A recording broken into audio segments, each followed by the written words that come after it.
It's not all too often in Unsung Heroes where we get the chance to talk about a car that's not necessarily just designed for straight-line performance, but is actually designed for more than that. For instance, to be a multi-purpose or practical vehicle.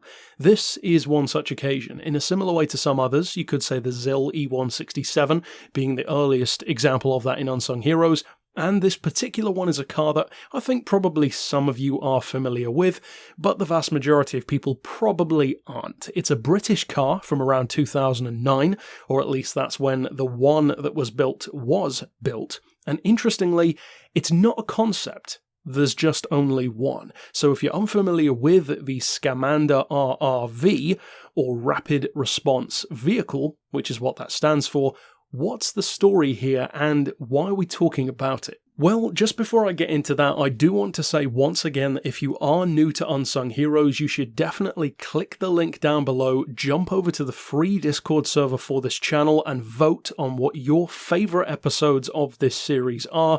And then, as I've said in previous weeks, for the 100th episode of this series, we will be doing a community pick of the 10 favourite episodes of the entire series. So make sure you go over and do that. Vote for this one at the end of the video if you like it as well. So to get into the backstory of the car, as I said, if you are completely unfamiliar with it, we'll take that approach. So, who's behind this car and what was the goal?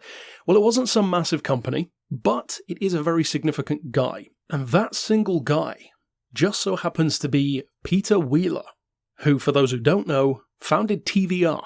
So, kind of a big deal here in the UK, and unfortunately he has passed away, and we are going to return to that point later on in the video. Now, his idea behind this car was actually birthed almost immediately after he sold TVR to a Russian developer, I believe it was, in 2005.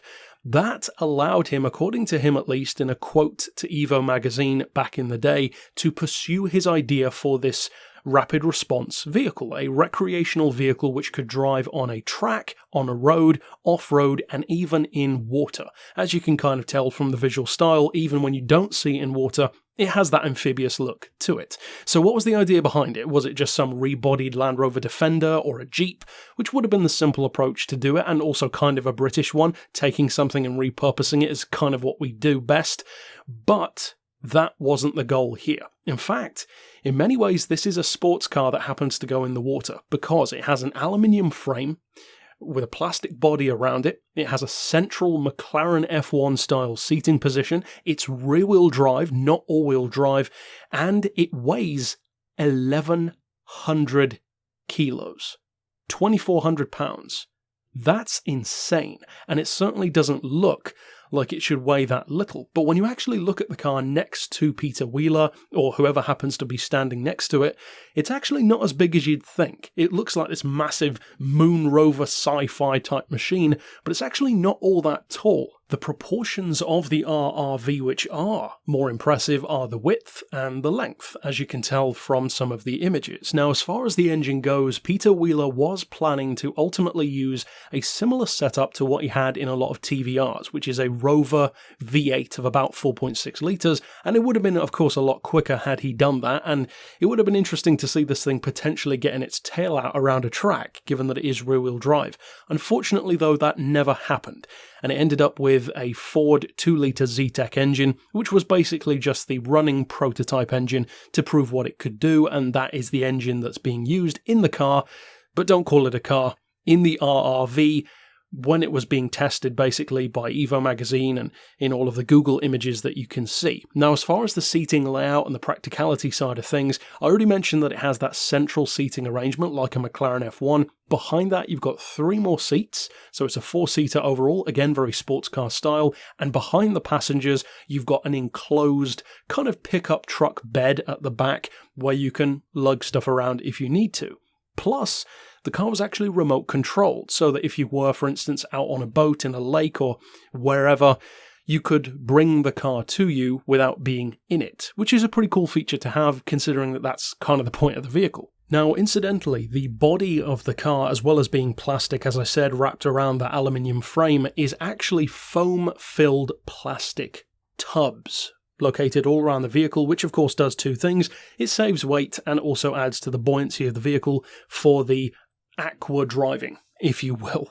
Now, the purpose behind the car is fairly obvious. I already mentioned it to some degree, but even more specifically than that, it was because Peter Wheeler enjoyed going on the track, but also shooting and sailing, and he wanted a vehicle that could basically do all of that in one. You could kind of think of this as being sort of like a TVR Cerberus and a Land Rover and a boat all in one. And that's an interesting idea. I actually love vehicles like this that have really crazy, outlandish, sci-fi kind of looks, that have this, as I said earlier, moon buggy kind of look to them.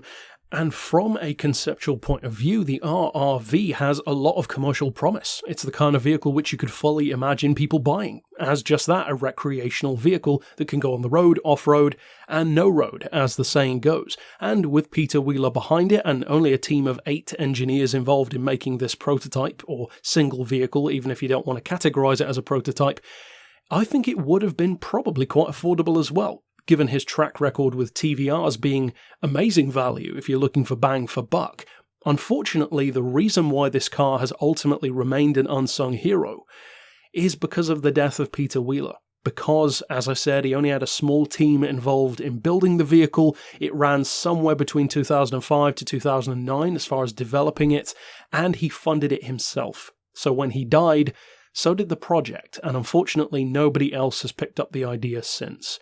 Maybe that's a good thing to leave it as his legacy, but it would have been interesting to maybe keep that hope and idea alive in a similar way to the story that we discussed for the McRae R4. Overall, though, I'm definitely a fan of the way this vehicle looks. I love the concept behind it, and it really is a shame that we didn't get the chance to see what it could have been like with, say, a 350 horsepower Rover V8 in there, as he had originally planned. Ultimately, though, it remains an unsung hero for the most part, and it's nice to have the opportunity to discuss this more outlandish style of vehicle once again in the series. But, as I said, if you are new to the series, check out the older episodes, and once you've done that, jump over to the Discord server, vote on your favourites, and then we'll count those down, as I said, for the 100th episode. But if you want to see other episodes, you can click the playlist here on screen, and for now, as always, thanks for watching.